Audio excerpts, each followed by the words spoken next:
Hello, everybody. Hello to everybody who's just joining us at the moment. I can see the people are starting to come in now. Welcome. This is a webinar, the first one we've had actually on buying a property in Portugal, which I know is something that people are very, very interested in. We have, I think, close to 150 people registered for this webinar. So that is very, very exciting. I think it's the largest one we've had so far, because it's something that I think most people want to do at some point while they're in Portugal, is to buy a property here.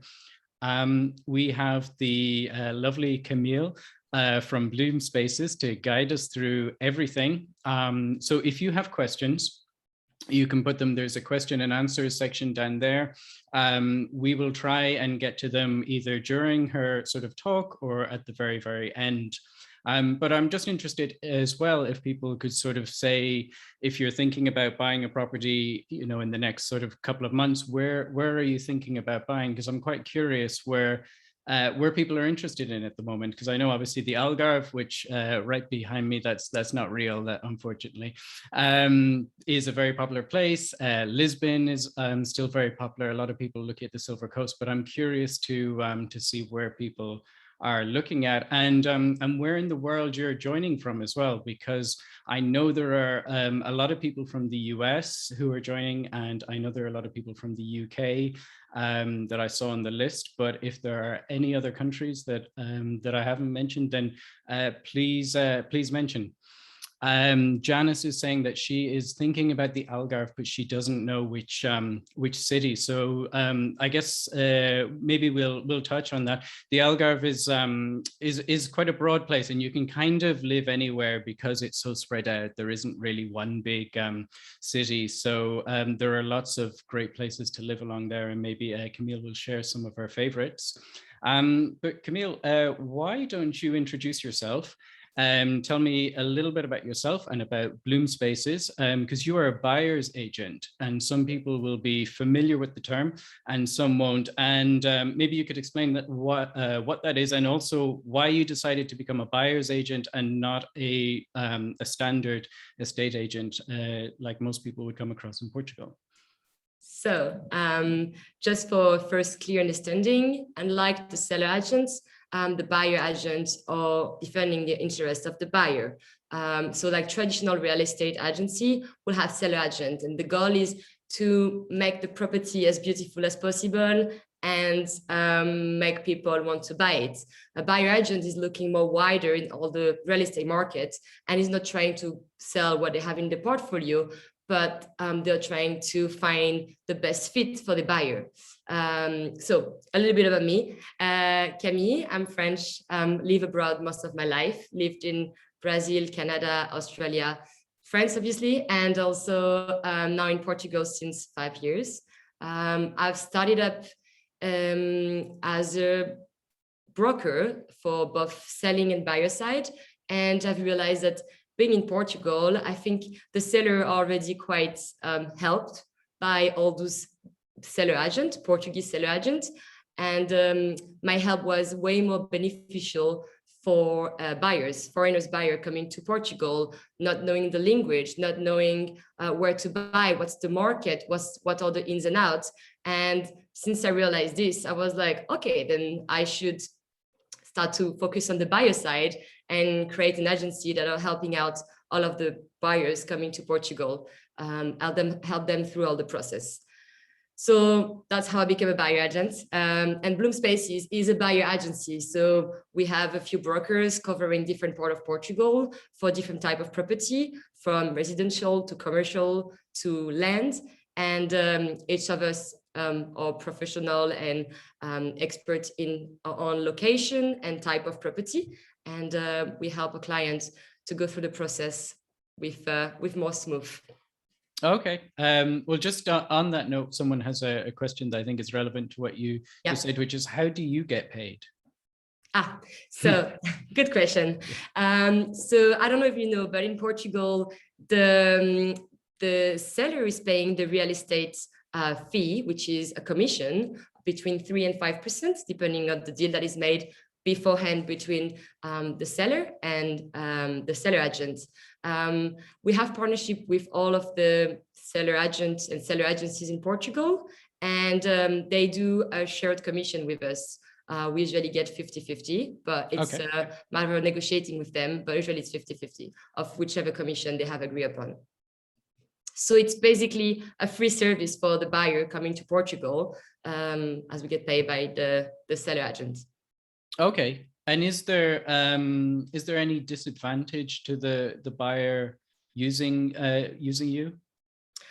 So I don't see any disadvantage, because the only disadvantage is someone to help you, someone to be, always in your corner, giving you advice, helping you if you get emotional, because buying a property, it's not something that you do every day.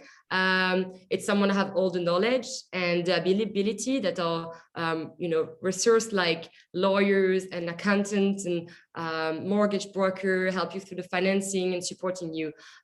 So the only disadvantage will be if your buyer agent or buyer agency is not, being helpful, and instead of it like not being giving you the right advice and making you make errors. But that means the buyer agent is really not likely to be good. I guess it is good to get all the help that you can when you're buying property. In Portugal, that can sometimes apply because sometimes things are a little bit trickier. But even if you're just buying a property at all, it really helps to have someone else, tell you if it's a good deal, tell you if there's anything you should be looking out for. I see a question. If they don't want to share a commission, that's a good question too. It can happen. It not happen often, because coming with a buyer is a really strong position, because we're not divulging the name or the email address or the phone number of a buyer until we get an agreement with them. If really they don't want to share a commission because the commission is too low or for another reason, we come to a client, the buyer, and we explain the situation. And then you have two options: or you go without us and too bad for us, or you still believe that our service and our help is quite needed, and in this case you can pay us a commission and we can decide the fee together. Okay, so there are ways of making it happen. So someone could work through you, decide they like a property. If the seller's agent ends up being difficult for whatever reason, they can either pay you a commission and continue working with you, or say, I'm going to go myself and just go straight to the seller's agent and go without the protection of buyer's agent. Okay, so that that would work either way. Then you wouldn't miss out on the property. No, because the goal is that you find a good property for you, and most of publicity comes from word of mouth and people talking about us. And if someone gets to discover that they didn't get a property because we didn't get this commission and we didn't tell them, then our image will be ruined, and that will cost us way more than just losing a client. Okay. There's a lot of questions coming in about how do you find properties. So what I thought we'd do is we'll go through what it's like to buy a property in Portugal. And let's imagine that I am wanting to buy a property. I've come to the Algarve maybe, and I've looked around and I think, actually, I want to buy a property here. Maybe it's just a summer home, or maybe it's somewhere that I want to live. What's my first step? Like, where do I look for properties? Sometimes I see them in the estate agents listings on the street, or I guess I could go online. Like, where's the best place to start? So first of all, I would say the main platform to look at property that is super user friendly. You can have it in English, in Spanish, in Portuguese, whichever language you're comfortable with, is idealista.com. Okay. Idealista is really good to use. You can circle the area that you like. You can decide your range of price, how many bedrooms, which type of property, and it filters really well. And then you have a lot of listings that you can look at and check out the photos or the virtual viewings, and you have access to the agency that is promoting it, and you can call them and obtain more information or book a viewing. That'll be the main one. There's obviously many other platforms like Imo Virtual, OLX, which is OLX, that is more for not through agency, so P2P. It could also be, you can look at Casa Sapo, at Green Acres. You can also look on social media, Facebook and all, or you can also go straight to the agencies online like Remax and Century 21 and Keller Williams that have a lot of listings, and check what you like, and you can also filter per location and type of property. So I think one thing that I'm sort of gathering from that is that there isn't one central database where all the properties come from. They are split across different classified websites. They're sometimes on an agent's website, but not on these ones. I've also noticed that sometimes they an agency will only put up 1 or 2 listings. Then you look at the website and you see they'll actually have more. So it's very hard to get all the listings for Portugal. Is that right? Yes. You can have majority and sometimes, but to have them all together, it's impossible. There is no platform that would say we have 100% of the selling markets. So it's a little bit of research. It's a lot of time. And that's also what provide a buyer agent. We'll go through all of this platform, not every day, but it can be once a week. It can be established depending how fast and how motivated the buyer is to buy a property, and filter in all the platform and shortlist property that fits the requirements, and then shortlist which one will be the one that actually want to view or go further. So instead of me going through them all, I could just get you to do it. Yes. Okay. That's one way of doing it. Okay, so now I come along and I've got a couple of property I've gone on Idealista. I found a couple of properties that I like. What's the next stage? So it's to call the agencies and book the viewings. Okay. Maybe first you want to call them and ask a few questions. Some of the listings are really not clear. You don't know how many square meters exactly. Is it inside, outside? Is it with the attic, without the attic? So you can ask all of the question on the phone or per email, and they should try to answer you with precise answer. And then if you're still interested, you can book a viewings and go on to the viewings with the real estate agent. And if I'm working with a buyer's agent, can I get you to do that? Yes. Okay. So instead of having to call those agencies, that can be quite hard to get hold of, and they send you to another agent, and then you book one visit, get canceled. It's different location, it's different day, and you have a full-time work, and you try to call after your work, and all the agency are already closed, and they don't answer over the weekend. It can be a bit of a headache, and our team, so the buyer agents, will call the agency themselves, make sure that they organize the viewings depending on your availability in your schedule, and do that for you, and just add it on Google Calendar, and you just have to click on the address in the Google Calendar and go to your viewing. Okay. Because I can say that it is quite time consuming going through these listings, because unfortunately a lot of the listings don't have all the information you're looking for. One thing that I noticed a lot is that they don't really say where the property is. So they might say that it's in Lisbon, or they might say the neighborhood that it's in, but they won't say exactly where it is. So if you have a specific idea of where you want to live, it can be quite difficult. That means you've then got to email each listing, say, what's the address? And then, like you said, if you're looking for other details like the square meterage or anything like that, you've got to keep emailing so many people, and then try and put all that information together. Janice is saying that sometimes the listings are already old, or they've already been sold. It can be, don't underestimate the amount of work that is involved in just getting the information, really, even before you've actually gone to view a property. Yeah.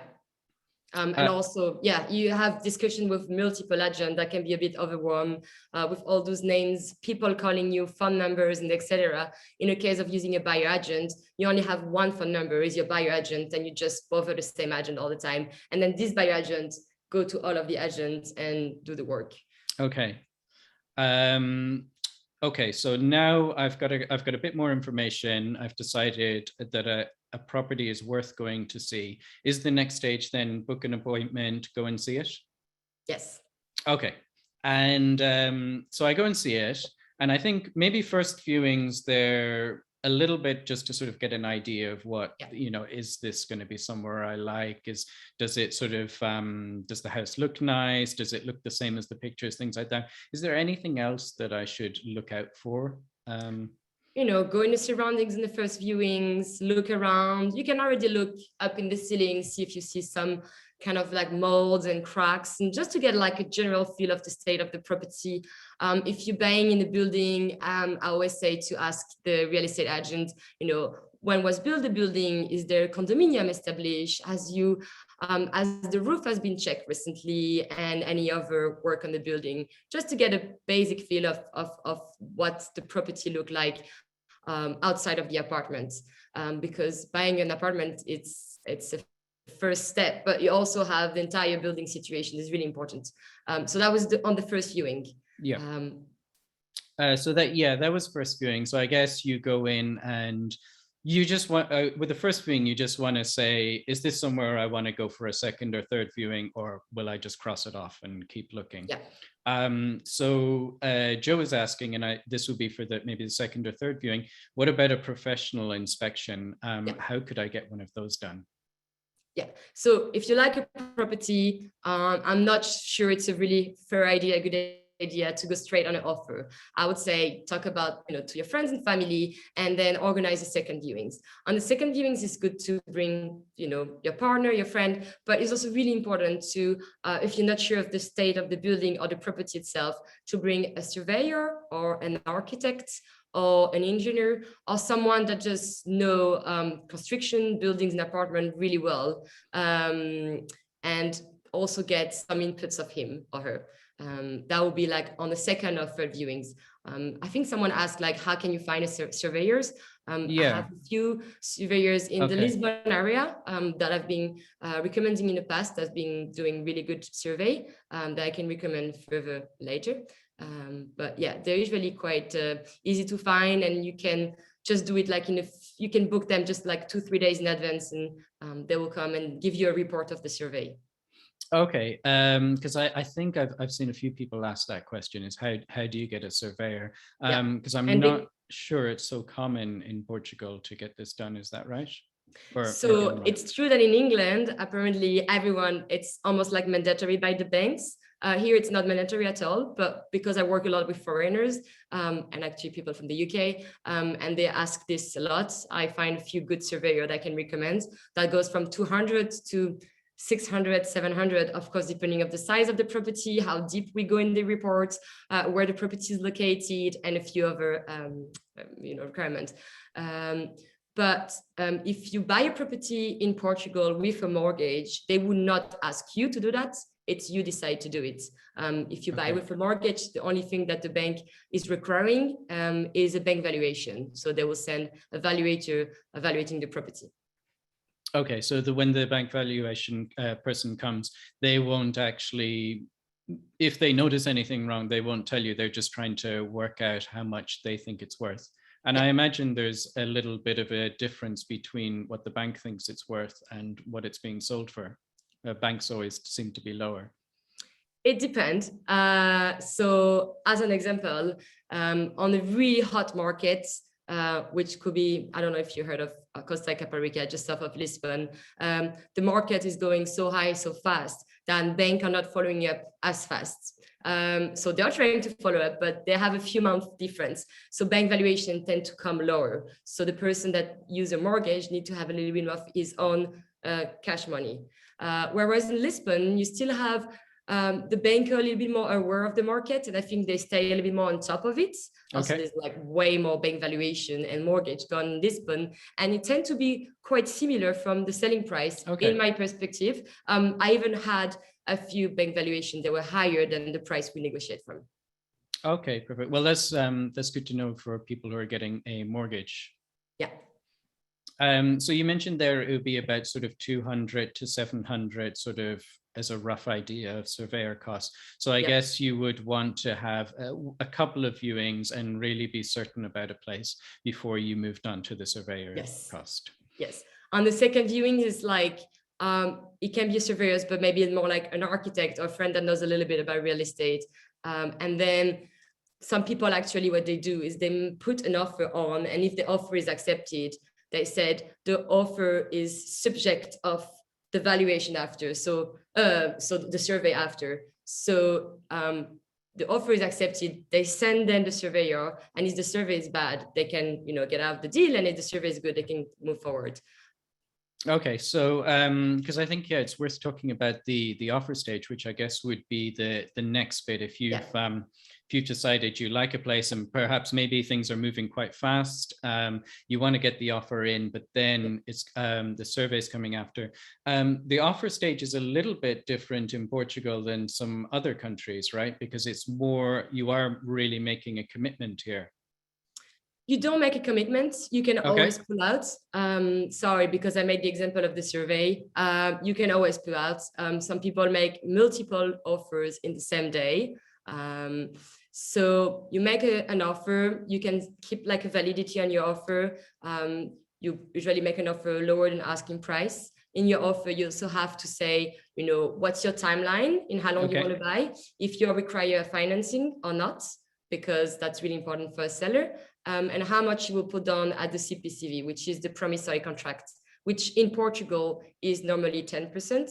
But sometimes it can be a little bit less or a little bit more. It's a matter of negotiating. But in your offer, you have to include those information as well as the price. And in terms of putting an offer in, first of all, how do you work out what a property is worth? Like, let's say a property is being sold for 300,000. How do you know whether you should be offering 300,000 or 250 or 290 or? So first of all, normally you should kind of like know a little bit your market and get a feel if the price that is listed for is above, under, or at the market price. If you use a buyer agency, they will do a research for you, and they use software that have all the data of all of the asking price and selling price around this area, and you can get a feel if the price per square meters they're selling it is good or not. I usually say, you can try to start with the offer with 10% down, but it doesn't mean anything if the price of the property is already exact on point, then maybe you should offer closer to the asking price, or if it's fully overpriced, then you should offer 20% or 30% down. So it's really a matter of knowing your market and doing the right offer. A good point, important point, if you make an offer that is so low, like some people has 50% less, the seller might not like and just walk away and will not talk to you anymore, because Portuguese have some pride and they don't like this. Okay, so it's a little bit of an art then, sort of not spending too much, but also not offending the seller. It's like a slight, yeah. Yeah. Okay, so we've got to the offer stage, and we've said that we're going to put in, say, 10% less, and the offer is accepted. And you say this is non-binding. Yeah. Okay, so, and the next stage, then we agree when we're going to sign the CPCV or promissory contract. Is that right? Exactly. So you make an offer is accepted. At any moment, either the seller or the buyer can walk away until you do any contracts. Normally, we go next step to the CPCV, which is the promissory contract. Some people want to do many due diligence before signing a CPCV, and they try to do this reserva, which is a reservation with 5,000 or 10,000. This is to be discussed, but a lot of people are against it. So again, it's a matter of knowing your situation, the situation of the seller, and with your buyer agent or your seller agent, deciding all together what is the best situation for you. So I won't spend too much time on the reserva. But let's move on the CPCV. So it's a legal contract where normally you will do a payment of 10% of the price that you have agreed on. The CPCV will describe the property, talk about who is the seller, who is the buyer, and you have a lot of clauses in it. Some clauses can be linked to the financing, linked to a survey, linked to another specific clause. Some sellers don't accept any clause and only want to sign a CPCV that is straight, which means if then you don't buy it within, for instance, 2 months or 3 months, you lose the deposits. Right. Some seller are a little bit more flexible and you can put some clause so you can still get out of the deal if you don't get your mortgage approved or if, you know, X and Y. Yeah. Okay. I think personally, I would be a little bit nervous about dealing with someone who wasn't flexible, because I'd want to know that the bank is going to give me the mortgage, and if a surveyor looks at it, that they're not going to find anything too bad. So I guess you've got to really, really like a property to go with one where which doesn't allow any conditions. So if a seller don't allow anything, I actually push my buyer to try to do as many due diligence as possible beforehand, and maybe in this case do this reserva to not do all of this for nothing. But then again, every case is discussed, and it will take a long time to explain of the situation right now. And I understand, like, there's certain documents that give an idea about the property, when it was built, when certain bits were added to it, and if it's quite new, like what the sort of construction was of it. Do you have access to those documents? Like, could you be looking at these at this stage? Or could, like, a potential buyer, if they thought they were competent, look at it at this stage and then just try and look through all the documents and get an idea of what's going on so that they know whether it's a good idea or not? Yes. So all of the documents should be provided just after the offer. Sometimes I manage to get them before, because my offer depends on the actual square meters on paper, because the listings and what you see is sometimes different. Some real estate agents, sellers don't want to send those documents that are quite private about the property, also because there's the name on it, up to after the offer, which is fine. So between the offer and the CPCV, you can look at all the documents, energetic certificates, certidão permanente, is all of those documents about the property and the building, utilization license and all of them. And they are coming with the CPCV. So you don't sign a CPCV without having looked, verified, and fully checked those documents that are really important. Okay. So they would come with the CPCV. And do you normally have to ask them, or are they just given straight away? So that's why sometimes it's also good to work with a buyer agent, because some seller agent will kind of don't bother to send them to you, and you need to like ask them, and they forget to send one, or they are not on dates and they're not actualized, and you have to chase them until you get all of the document with the right date for the right property all together. If you get a mortgage in any way, the bank is going to also ask for those documents, and it's good to be having them as soon as possible in order to make the bank process go faster. And I imagine, this is quite a silly thing to say, but I imagine they're also in Portuguese, so it would be quite challenging to read them. Yeah. It's Portuguese, and they are like quite different, and for each property they are the same format, but they can change slightly. So okay, is there a sort of a difference between, say, an apartment and a rural property, the type of documents involved?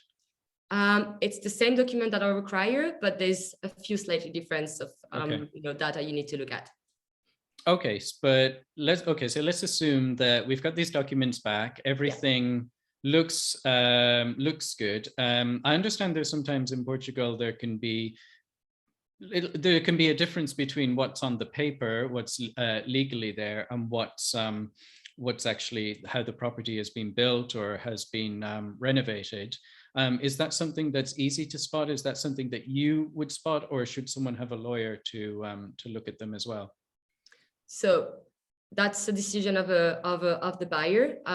We check all the documents, all of the little issues and the contracts for you. But some people want to have the personal lawyers on top of it. For instance, through Bloom, we have our own intern lawyers that will also have a look at all of this. But then it's like, if someone has his family lawyer that want to have a look at, of course, we can do that. Okay.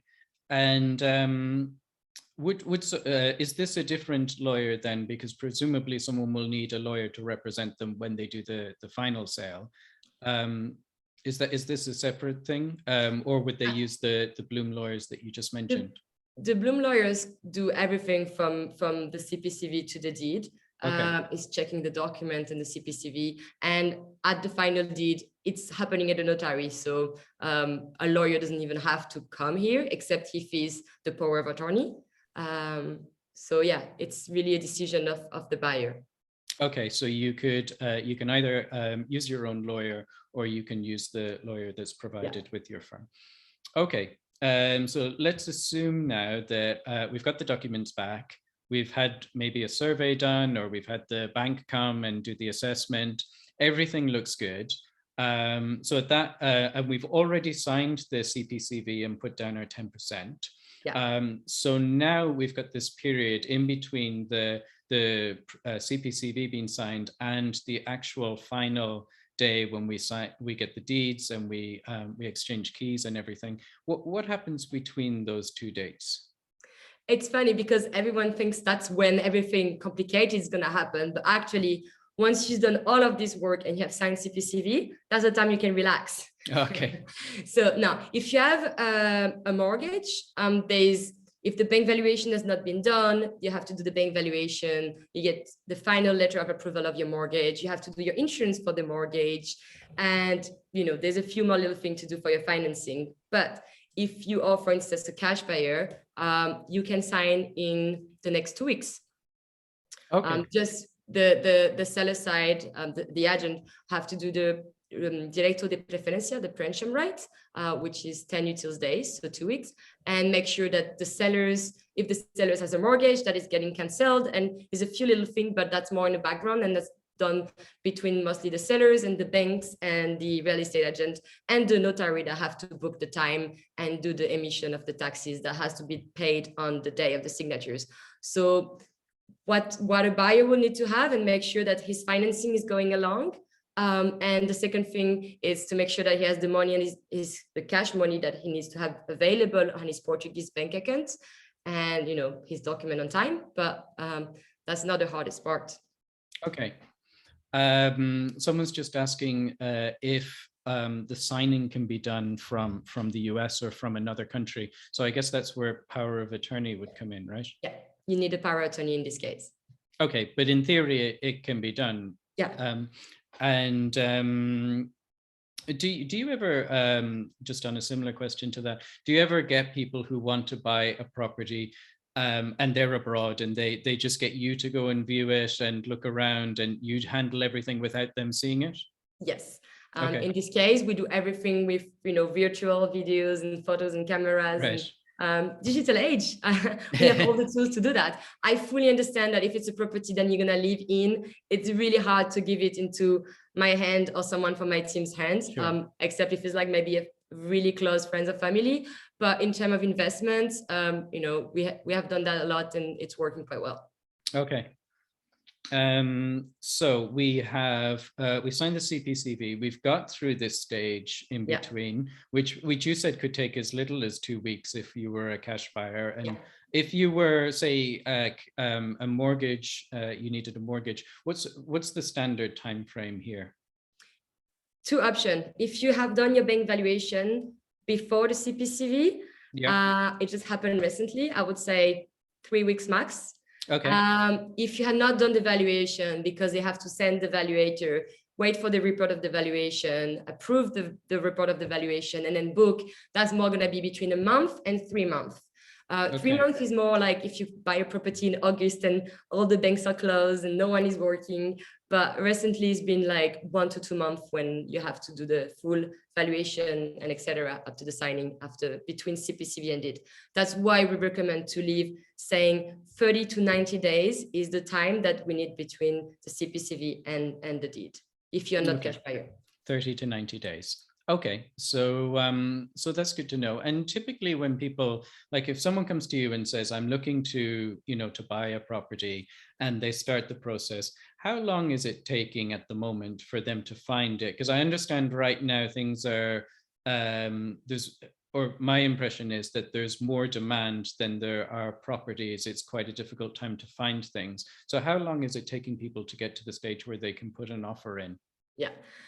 So it's really hard to say. It really depends on the person and the project and the type of property. It can be as fast as we do like 50 visits in 50 viewings in 2 weeks. And, Wow. you know, they're like a few, we shortlist, we do a few second viewings, and like in less than a month, we already put, you know, a offer or many offers, and one has been accepted, and we can move on.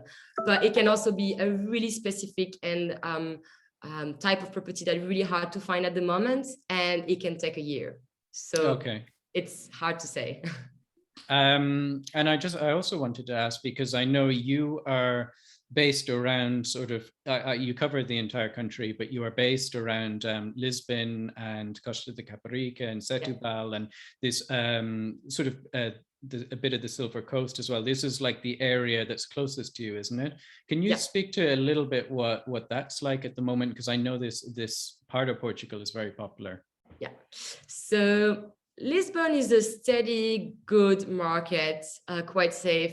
Everyone thought it will go on a crash down after the end of the golden visa in Lisbon after COVID, but I'm still not feeling it. But again, everything can change at any minute. It's a strong market, but also a safe market.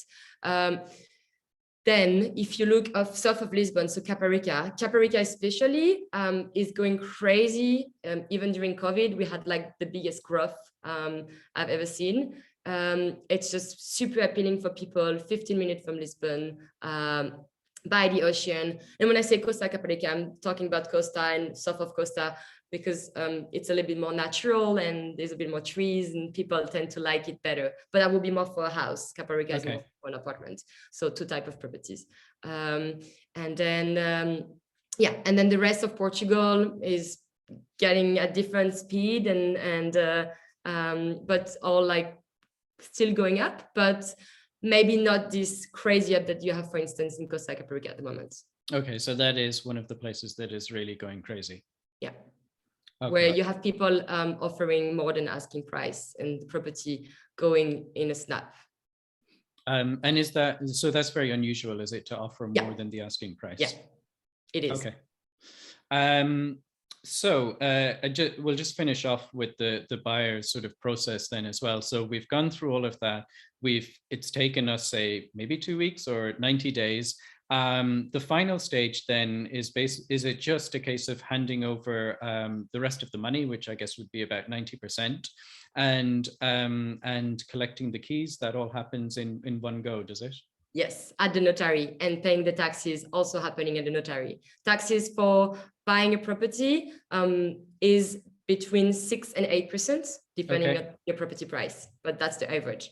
Okay, so if I was so I need to factor in somewhere between 6 and 8%, and I've got to pay this down payment when I buy the property. Yeah. And do you know if that can come from the mortgage, or if it has to come from? No, it cannot come from the mortgage. So that's really important when someone get a mortgage, to get in his head that he has imagine the 80% mortgage, you have to have the 20% in cash plus the 6 to 8% of taxes, plus any other fees you might have, surveyor or architect or anything. Okay. Okay, so there's a couple of costs there to consider. Yeah. But once we've done that, let's say we have all the money, we pay it on the day at the notary, and then that's it. We collect the keys, and I presume there's some sort of registration. We have to tell maybe finances or something that this is where we live. That sort of stuff, the finances, utility companies, all this sort of admin stuff. Is that something that you handle, or does the person have to do it? It's something I'm held for. So I'm not handling totally in a way that I don't have your code access in the finance, and I don't have your, the ability to sign for you electricity contract, but I'm showing you in which direction you have to go. And, with Bloom, actually in our agency, we make sure that the process is not from the beginning to the deed, it's from the beginning to after you move in. So we just don't disappear like this and let you deal with all of the problem after. Yeah, no, that's great. I think just having someone to point you in the direction of all the things you need to know is good, so that at least then you don't move in and wonder why your electricity has suddenly gone off. Exactly. Janice says, do you work in the Algarve because you're great? I do work in the Algarve. I have partners that work in the Algarve, so it's also through Bloom. Myself, I will not do a lot of property help in the Algarve because I will not know the market as well as my market, which is from Lisbon, Gold Coast, Sintra, Ericeira, Cascais, and all the south of Lisbon. But I have people for that. You have people, and that work the same way. Okay, but presumably in the initial stage, they will come to you. You'll start to shortlist properties, and is it at that point you pass them on to your Algarve representative? Yeah. Okay. I will do the debrief, understand the needs, and talk a little bit, and refer to a mortgage broker if needed, and really start the accompaniment with the person, and then pass it on to the other person. And I'm here until the end of the process, whatever happened, and even after signatures. Even after, okay. And one question there on the notary was, who pays the notary? Is that the buyer or seller?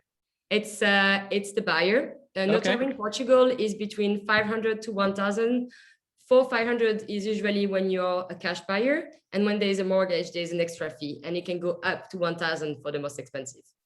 But if I'm buying a property, I don't need to worry about that because it's this. Is that what you said? The seller pays it? No, the buyer. The buyer pays it. Yeah. Okay, the buyer. So that's another fee too. Yeah. But is that included within your 6 to 8% estimation? I mean, depending on the price of property, but 1,000 on the 8% or 7% on a big amount represent nothing. But then 1,000 on a quite of a cheap property, then it's a bigger amount. So okay. I would say I consider it in my 6 to 8, basically. Right. Okay. Now let's have some more questions from people, because I think we've basically come to the end of the buying process. So there have been some questions about fees, but you have answered them. Someone has asked if basically when you put in your offer, what's to stop someone else coming in with a better offer? Or let's say I have a mortgage and someone else comes along and they're a cash buyer, and what's to stop them just coming in before the Nothing. CPCV is signed? Nothing. Okay.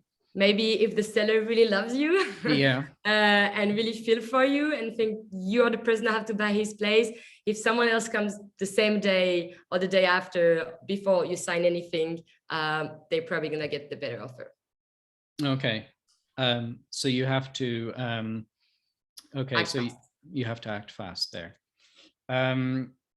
Now someone's asking about golden visa. So I guess we could mention a little bit about that, that the golden visa rules changed at the start of this year, and some places are now excluded from it, which I think, am I right in saying, is most of the coast of Portugal? Coast, Lisbon, Porto, Algarve. Basically, you have to go on a low density area now.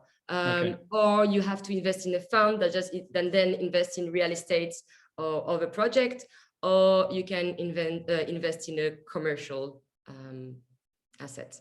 So it's made it more sort of difficult to buy a property on the coast if you're going for the golden visa to buy a residential property. Yeah, exactly. But you can do other things like, say, invest in a hotel that's been redeveloped. And I guess you could do that, and then you could maybe rent somewhere on the coast if you wanted, or buy a second place if you have that much money. Yes.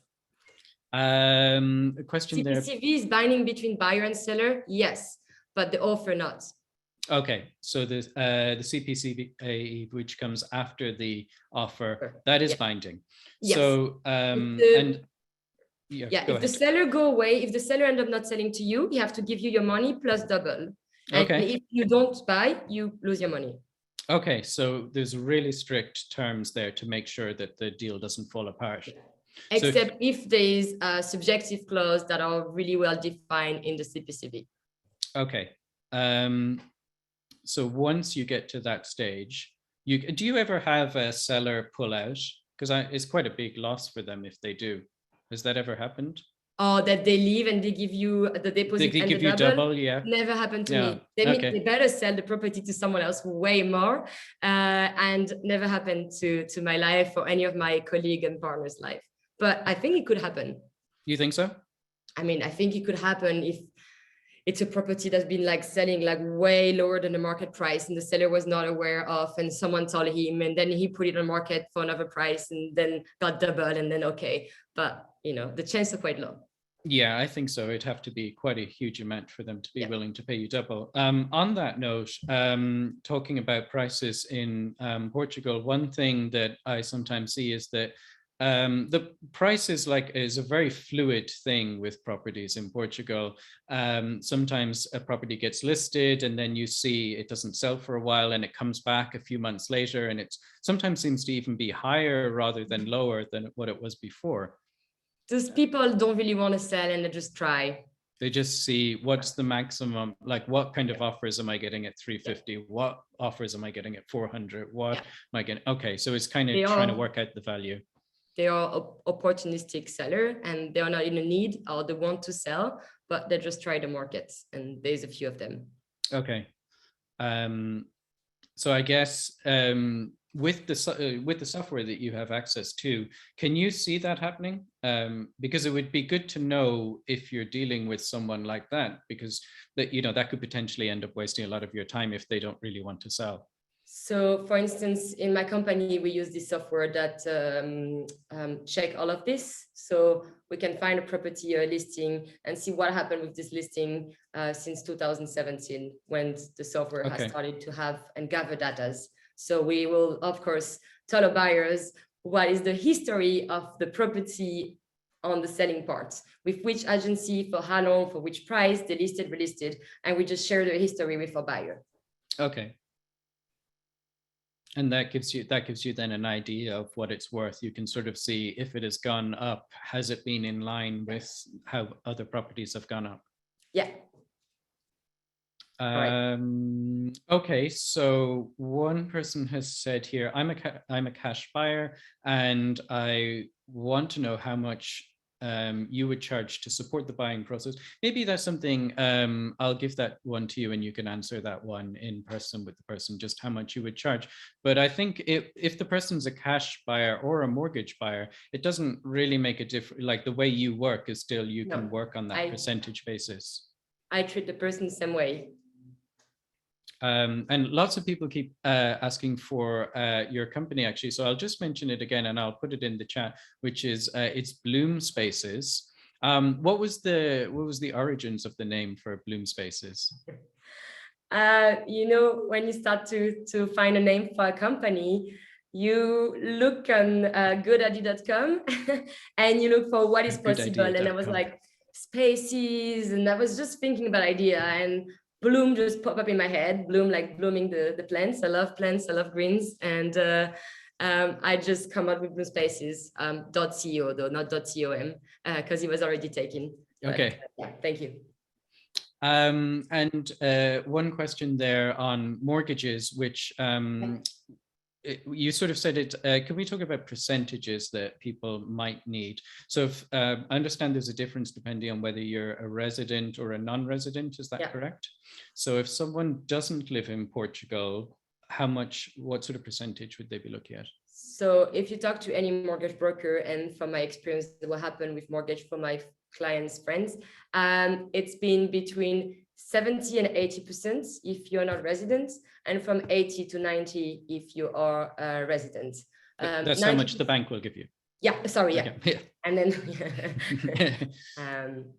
so yeah, 70 to 80, 80 to 90. Most of the mortgage that's been given to my client have been 80%. Okay, so 80% on average, and then you have to factor in this sort of 6 to 8% cost as well.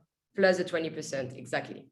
Okay, good to know. And then presumably there are some other costs that you never think about when you're buying, which is all the costs of like furnishing, and then you decide you want to paint and you want to change this and change that. But I guess those are very difficult to estimate. Yeah, it's really hard. Depend what you're buying. Depend if you want to do a full-on renovation, you can get a second mortgage for renovation. But yeah, you can get a mortgage for renovation. Mm-hmm. Okay. And in terms of getting if I'm getting property as a rental, is there any difference in the type of mortgage there? Like if I see, okay. Yeah, I know some people ask me like buy to let, you get a mortgage again, like 70 to 90, and then you buy the property, you buy it as a second residence, not the first residence, obviously, and then you rent it, and then you decide if you want to give it to like a short-term management company that will do mostly Airbnb and booking, or if you give it to a long-term real estate agency that will find a 1 to 3 years contract for you. Okay, so I don't need to worry too much about getting the right, there's just one sort of type of mortgage, really. That makes things quite easy if people are unsure if this is going to be the main residence or if it's going to be somewhere that they just rent out. You could potentially even do a bit of both, assuming Airbnb is allowed in that area. It sounds like you could spend, you know, a couple of months in the year, Airbnb it for the rest of the time without any problem from the bank. Okay, well, that is very good to know. So I'll just do one or two more and then we'll finish up. And what I recommend people doing, because there are a lot of questions coming in here, is that they contact you directly. And actually, this is a very good time to mention something I should have mentioned at the start, which is that you are going to offer people who are on this call a free phone call. Is that right? Yes. No strings attached. No strings attached. You can go away and do your thing. Okay, and then they can ask you all the questions. They can sort of give an idea of what they're looking for. You can tell them what's possible, what isn't, and they can get a better feel of if you're someone that they want to work with. Exactly. Okay, so 30-minute calls though. Calendly with a 30-minute calls will be sent. Okay, so a 30-minute limit. That is very reasonable. So if someone wanted to book that call, how could they do that? Do they get in touch with you via email? Either maybe they can send you an email or they send me an email. That's up to them. And then we're just gonna send a Calendly link and they can book a call. They can choose a time that suits them and they can see when you're available. So what I will do then is I will put your email address into the contacts here, and then everybody will have access to that. And they can send you an email. Joe wants to know, do you meet people when they come to Portugal? If you've set up, but it has to be in Lisbon. The office of Bloom Spaces is in Alcantara, if you heard of Alex Factory. It's right next to Alex Factory, so I can meet in person in the office. Okay, perfect. And I think that is almost all the questions that have been asked. Cool.